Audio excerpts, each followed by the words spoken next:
ಬೆಂಗಳೂರಿನಲ್ಲಿ 3 ದಿನ ಕಳೆದರೂ ಚಿರತೆ ಸೆರೆ ಸಿಕ್ಕಿಲ್ಲ. ಬೆಂಗಳೂರಿನ ಬ್ಯಾಡರಹಳ್ಳಿ ಭಾಗದಲ್ಲಿ ಸಾರ್ವಜನಿಕರಿಗೆ ಆತಂಕ ಹೆಚ್ಚಾಗ್ತಾ ಇದೆ. ಬೋನಿಟ್ಟು ಕಾದು ಕುಳಿತ ಅರಣ್ಯ ಇಲಾಖೆ ಸಿಬ್ಬಂದಿ 3 ದಿನಗಳಿಂದ ಚಿರತೆಯನ್ನು ಸೆರೆ ಹಿಡಿಯುವುದಕ್ಕೆ ಕಾರ್ಯಾಚರಣೆ ನಡೆಸಲಾಗ್ತಾ ಇದೆ. ರಾತ್ರಿ ಇಡೀ ಕಾದರೂ ಕೂಡ ಚಿರತೆಯ ಸುಳಿವೇ ಸಿಕ್ಕಿಲ್ಲ. ಬ್ಯಾಡರಹಳ್ಳಿ ಭಾರತೀನಗರ ಬಳಿ ಚಿರತೆ ಸೆರೆ ಕಾರ್ಯಾಚರಣೆ ನಡೆಸಲಾಗ್ತಾ ಇದೆ. 3 ದಿನಗಳಿಂದ ನಿನ್ನೆ ಹೆಚ್ಚುವರಿಯಾಗಿ ಬೋನ್ಗಳನ್ನು ಕೂಡ ಇರಿಸಲಾಗಿತ್ತು.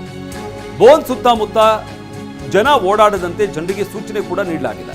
ಗಸ್ತು ಹೆಚ್ಚಿಸಿರುವಂತಹ ಬ್ಯಾಡರಹಳ್ಳಿ ಠಾಣೆ ಪೊಲೀಸರು ಅಂದ್ರೆ ಆ ಭಾಗದಲ್ಲಿ ಬೋನಿಟ್ಟಿರುವಂತಹ ರಸ್ತೆಗಳೇನಿದಾವೆ ಅಲ್ಲಿ ಹೆಚ್ಚಿನ ಜನಸಂಖ್ಯೆ ಓಡಾಡಬಾರ್ದು, ಅನಗತ್ಯವಾಗಿ ಓಡಾಡಬಾರ್ದು ಅಂತ ಗಸ್ತು ಕೂಡ ಹೆಚ್ಚಿಸಲಾಗಿರುವಂಥದ್ದು. ಪೊಲೀಸರು ಕೂಡ ಈಗಾಗಲೇ ಅಲ್ಲಿ ಸುತ್ತಮುತ್ತ ಇರುವಂತಹ ಸಾರ್ವಜನಿಕರಿಗೆ ಸೂಚನೆ ಕೊಟ್ಟಿದ್ದಾರೆ. ಹೆಚ್ಚಿನ ಗಸ್ತು ಕೂಡ ತಿರುಗ್ತಾ ಇದ್ದಾರೆ ಪೊಲೀಸರು. ಅರಣ್ಯ ಇಲಾಖೆ ಸಿಬ್ಬಂದಿ ಕೂಡ ಸ್ಥಳದಲ್ಲೇ ಇದ್ದಾರೆ. ಕಳೆದ 3 ದಿನಗಳಿಂದ ಕಾರ್ಯಾಚರಣೆ ನಡೆಸಲಾಗ್ತಾ ಇರುವಂಥದ್ದು. ಆದರೆ ಚಿರತೆಯ ಸುಳಿವೇ ಸಿಗ್ತಾ ಇಲ್ಲ. ನಿನ್ನೆ ಹೆಚ್ಚುವರಿಯಾಗಿ ಬೋನ್ಗಳನ್ನು ಕೂಡ ಇಲ್ಲಿ ಅಳವಡಿಕೆ ಮಾಡಲಾಗಿತ್ತು, ಹೆಚ್ಚು ಬೋನ್ಗಳನ್ನು ಇರಿಸಲಾಗಿತ್ತು. ಆದರೂ ಕೂಡ ಚಿರತೆ ಎಲ್ಲಿದೆ ಅನ್ನೋದ್ರ ಬಗ್ಗೆ ಇನ್ನೂ ಕೂಡ ಮಾಹಿತಿ ಸಿಕ್ಕಿಲ್ಲ. ಚಿರತೆಯ ಸುಳಿವೇ ಸಿಗ್ತಾ ಇಲ್ಲ. ಲಾಸ್ಟ್ ಟೈಮು ವಿಡಿಯೋದಲ್ಲಿ ನೋಡಿದ್ರಲ್ಲ, ಎಕ್ಸಾಕ್ಟ್ ಇದೇ ಸ್ಪಾಟಲ್ಲಿ ಹೋಗಿದೆ. ಇದೇ ಸ್ಪಾಟಲ್ಲಿ ಇನ್ನೊಂದ್ಸತಿ ನಿನ್ನೆ ಈ ಕಡೆ ಹೋಗಿದ್ದು. ನಿನ್ನೆ ಮತ್ತೆ ಹೋಗಿದ್ದೆ? ಹಾಂ, ನಿನ್ನೆ ರಾತ್ರಿನೂ ಹೋಗಿದೆ. ಈ ಕಡೆ ಹಿಂಗಾಸಿ ಹೋಗಿದೆ. ಮೊನ್ನೆ ಬಂದಿರೋ ವಿಡಿಯೋದಲ್ಲಿ ಈಗ ಈ ಕಡೆ ಹಸಿ ಹೋಗಿರೋದು.